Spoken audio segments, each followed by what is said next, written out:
Assalamualaikum warahmatullahi wabarakatuh.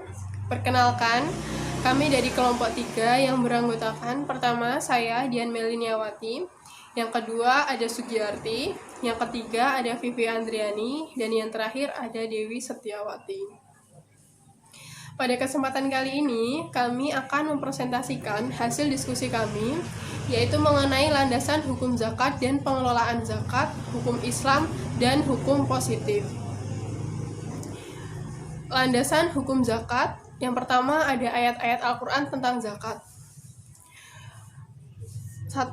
Surat Al-Baqarah ayat 43 mengenai perintah membayar zakat, yang artinya, dan dirikanlah sholat, tunaikanlah zakat, dan rukuklah beserta orang-orang yang ruku. Jadi ayat ini dapat disimpulkan bahwa sebagai umat muslim, kita senantiasa diwajibkan untuk berzakat. Kewajiban berzakat sendiri dimaksudkan agar dapat membina masyarakat muslim memiliki solidaritas yang tinggi. Yang selanjutnya yaitu surat At-Taubah ayat 103 mengenai zakat yang mensucikan, yang artinya, ambillah zakat dari sebagian harta mereka. Dengan zakat kamu membersihkan serta mensucikan mereka, dan berdoalah untuk mereka. Sesungguhnya doamu itu ketentraman jiwa bagi mereka, dan Allah Maha mendengar lagi Maha mengetahui. Ayat ini menganjurkan kita agar kita membersihkan harta dari dosa dan kekikiran, dan memberikannya kepada yang berhak menerimanya, sehingga derajat kita dapat diangkat nantinya di sisi Allah Subhanahu wa Ta'ala. Mendoakan mereka dengan kebaikan dan hidayah, karena sesungguhnya doa itu dapat menenangkan jiwa dan memberikan ketentraman kita semua. Selanjutnya yaitu Al-Baqarah ayat 277 mengenai zakat yang memperoleh ganjaran. Yang artinya, sesungguhnya orang beriman mengerjakan amal saleh, mendirikan sholat, dan menunaikan zakat, mereka mendapatkan pahala di sisi Allah Subhanahu wa Ta'ala. Tidak ada kekhawatiran terhadap mereka, dan tidak pula bersedih. Dari ayat ini dijelaskan bahwa pahala bagi mereka yang beramal saleh, mengerjakan sholat, dan berzakat. Oleh sebab itu, mereka yang berzakat tidaklah risau akan balasan Allah Subhanahu wa Ta'ala atas kebaikannya. Yang selanjutnya yaitu surat At-Taubah ayat 60 mengenai distribusi zakat, yang artinya, sesungguhnya zakat itu untuk orang fakir, miskin, amil zakat, mu'alaf yang dibujuk hatinya, untuk memerdekakan hamba sahaya, orang yang berhutang, untuk jalan Allah, dan bagi mereka yang sedang perjalanan, sebagai suatu ketetapan yang diwajibkan Allah, dan Allah Maha mengetahui lagi Maha bijaksana. Dalam perekonomian, zakat membantu kehidupan masyarakat, sehingga mendorong pertumbuhan ekonomi. Zakat merupakan suatu bentuk pemberian kepada orang fakir. Jadi dapat dilihat secara jelas dengan cara seperti ini, maka terdapat unsur pemerataan kekayaan, sehingga kekayaan tidak hanya dimiliki oleh pihak tertentu, sementara masih banyak kasus kemiskinan. Saya akan melanjutkan presentasi dari Mbak Dian. Selanjutnya yaitu surat Al-Baqarah ayat 267 mengenai zakat hasil usaha, yang artinya, hai orang-orang yang beriman, nafkahkanlah di jalan Allah sebagian dari hasil usahamu yang baik dan sebagian dari apa yang kami berikan di alam ini untukmu. Janganlah kamu memilih yang buruk lalu menafkahkan kepadanya, padahal kamu tidak mau memakainya, melainkan dengan memincingkan mata terhadapnya. Ketahuilah, Allah Maha Kaya lagi Maha terpuji. Maksud pada ayat ini yaitu kalian diperintahkan untuk memberikan barang yang haruslah barang milik kalian yang kalian senangi, bukan barang yang buruk dan kalian sendiri tidak menyukainya. Hal tersebut baik berupa makanan, buah-buahan, pakaian, dan binatang ternak. Yang selanjutnya yaitu mengenai hadis tentang zakat. Hadis yang pertama yaitu hadis riwayat Bukhari dan Muslim. Saya diberi perintah untuk memerangi manusia hingga manusia bersaksi bahwa tidak ada Tuhan yang disembah kecuali Allah. Dan Muhammad adalah Rasulullah yang mendirikan sholat serta mengeluarkan zakat. Apabila manusia melaksanakan semuanya, maka mereka sudah memelihara darah beserta hartanya dariku, kecuali dengan hak Islam, maka perhitungan mereka terserah kehendak Allah. Hadis riwayat Bukhari dan Muslim.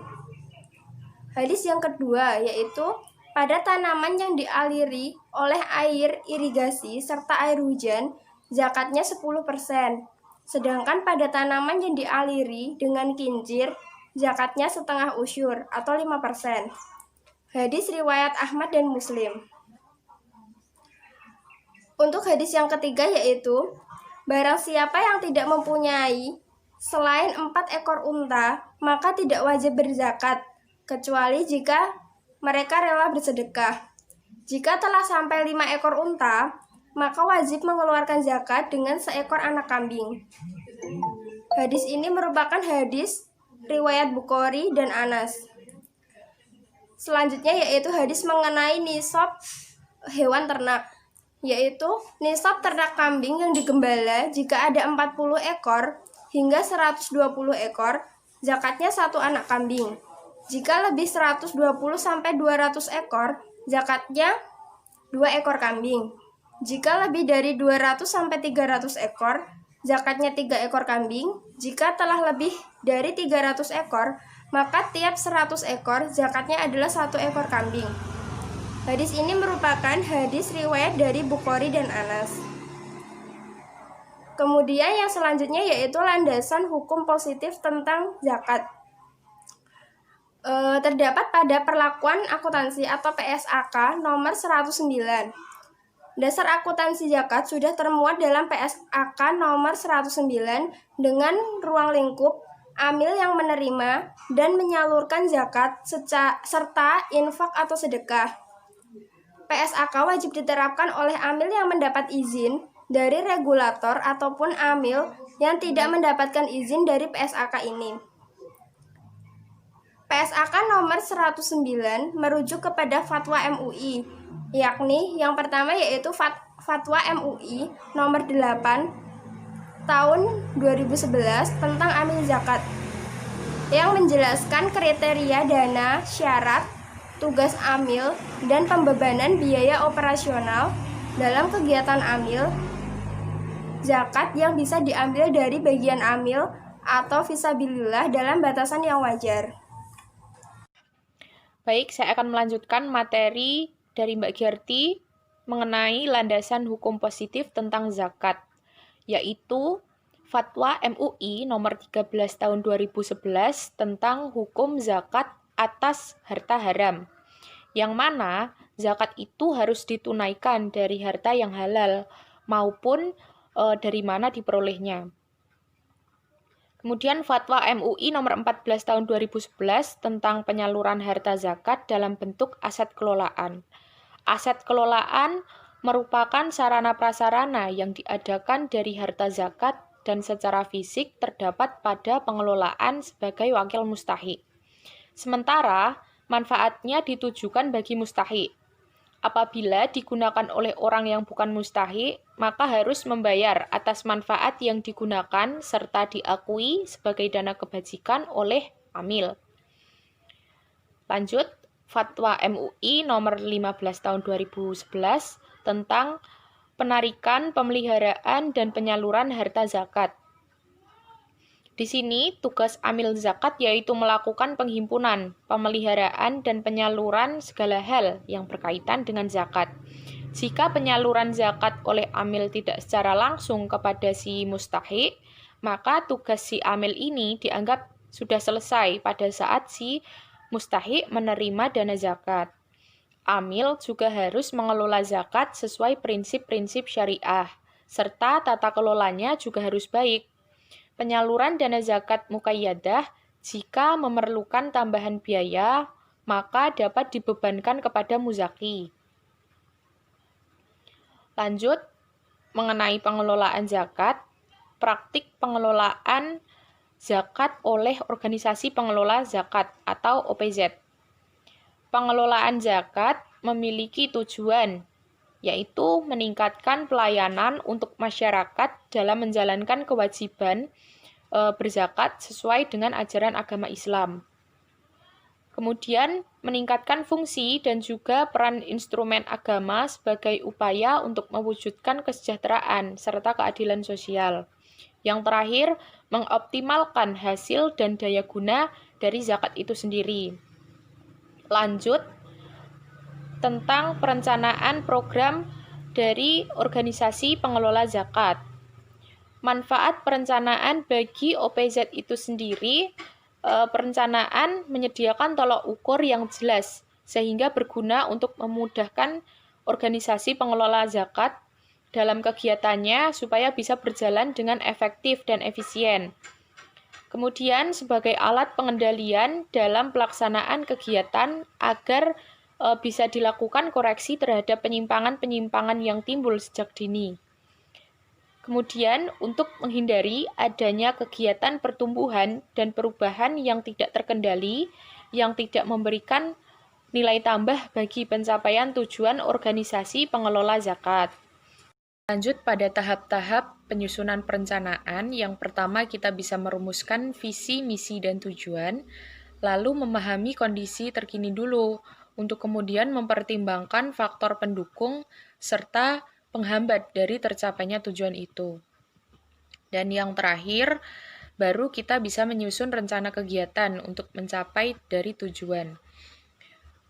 Kemudian, pada poin pengorganisasian organisasi pengelola zakat, pengorganisasian itu merupakan fungsi kedua dari pengelolaan atau manajemen.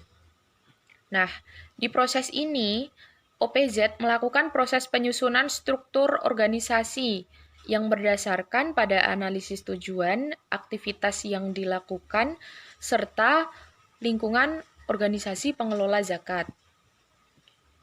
Kemudian, struktur organisasi. Struktur organisasi itu merupakan rangkaian unit kerja dalam organisasi yang disusun sesuai pembagian kerja beserta deskripsi dari fungsi kegiatan yang berbeda dalam organisasi. Tetapi tetap terintegrasi antara satu unit dengan unit lainnya serta memiliki jalur koordinasi. Oke, materi selanjutnya akan disampaikan oleh Mbak Devi. Materi selanjutnya yaitu strategi OPZ untuk meningkatkan kualitas organisasi. Nah, untuk meningkatkan kualitas suatu organisasi, pengelolaan zakat harus mempunyai beberapa strategi. Yang pertama, pemanfaatan teknologi informasi. Nah, di zaman digital seperti sekarang ini, proses koordinasi semakin cepat. Sebagai contoh, penggalangan dana untuk zakat, infak, sedekah atau ZIS bisa berbasis online yang dapat diakses kapanpun dan dimanapun. Yang kedua yaitu struktur organisasi yang sesuai dengan kondisi yang ada pada OPZ. Nah, struktur organisasi yang terlalu luas akan menyebabkan inefisiensi dan terlalu rumit, sementara struktur yang terlalu sempit akan mendampak pada kinerja karyawan sehingga tidak tercapainya tujuan organisasi. Yang ketiga yaitu pengambilan keputusan yang cepat dan sesuai dengan visi, misi, dan tujuan organisasi. Nah, organisasi harus berpegang teguh pada visi, misi, dan tujuan organisasi tersebut agar tercapainya tujuan organisasi tersebut yang sesuai dengan apa yang diharapkan. Nah, Yang selanjutnya yaitu pelaksanaan dan pengawasan program OPZ. Nah, pengawasan adalah proses penetapan ukuran atau indikator kinerja OPZ dan pengambilan tindakan yang dapat mendukung hasil kerja yang sesuai dengan tujuan organisasi. Nah, untuk mengawasi kinerja OPZ diperlukan seorang atau dewan untuk mengawasi menyelidiki dalam OPZ, yaitu seorang auditor internal. Nah, seorang auditor internal ini mempunyai tujuan atau tugas pokok. Yang pertama, peningkatan good corporation governance. Nah, ini maksudnya audit internal melakukan pemeriksaan serta pemantauan guna mendorong dan meningkatkan integritas dan keefektivitasan sistem pengendalian internal. Nah, yang selanjutnya yaitu early warning system. Nah, penyampaian potensi yang mungkin terjadi pada lembaga akibat kebijakan yang telah dan yang akan dijalankan. Yang selanjutnya yaitu law enforcement. Nah, penegakan regulasi organisasi dan menjalankan pemicu untuk mengulangi lagi suatu pelanggaran atau kesalahan yang sama. Yang terakhir yaitu audit non keuangan. Jika telah terdapat laporan yang disusun dan disampaikan dengan baik dan benar, tim audit pastinya bisa melihat di bagian-bagian mana saja yang menjadi prioritas. Nah, selanjutnya yaitu isu standarisasi pengelolaan OPZ. Nah, sampai pada tahun 2011 Indonesia belum mengembangkan konsep standarisasi mutu kinerja OPZ. Nah, sebagian konsep yang digunakan masih bersifat parsial. Nah, selanjutnya yaitu organisasi apa saja yang mengelola zakat. Ada dua, yaitu Basnas dan LAS. Nah, Basnas ini atau Badan Amil Zakat Nasional. Nah, Badan Amil Zakat Nasional ini secara hukum diatur pada keputusan Presiden nomor 14 tahun 2014. Nah, tujuan dari Badan Amil Zakat Nasional ini yaitu berdaya guna untuk pengelolaan zakat agar lebih berdaya guna dan dapat dipertanggungjawabkan. Nah, Basnas ini memiliki wewenang untuk mengelola zakat secara nasional maupun provinsi, di kalangan nasional atau provinsi. Yang kedua maupun kabupaten. Nah, yang kedua itu lembaga amil zakat. Nah, lembaga amil zakat ini dibagi menjadi 4, yaitu LAS berbasis masjid. Nah, pendirian LAS berbasis masjid ini yaitu karena adanya perkembangan pesat dengan pengelolaan serta adanya kepercayaan masyarakat khususnya dalam rangka mengelola keuangan masjid. Yang kedua yaitu LAS berbasis organisasi mahasiswa atau Ormas. Nah, pendiri LAS atau Ormas ini sebagai media untuk meningkatkan peran organisasi massa bagi masyarakat. Yang ketiga yaitu LAS berbasis perusahaan. Nah, pendiri LAS ini bagian dari program tanggung jawab sosial perusahaan. Yang terakhir yaitu LAS berbasis organisasi pengelolaan zakat atau OPZ. Nah, ini bentuk partisipasi dari masyarakat yang berkaitan dengan pengelolaan zakat yang lebih profesional. Nah, itu materi yang dapat saya sampaikan. Sekian.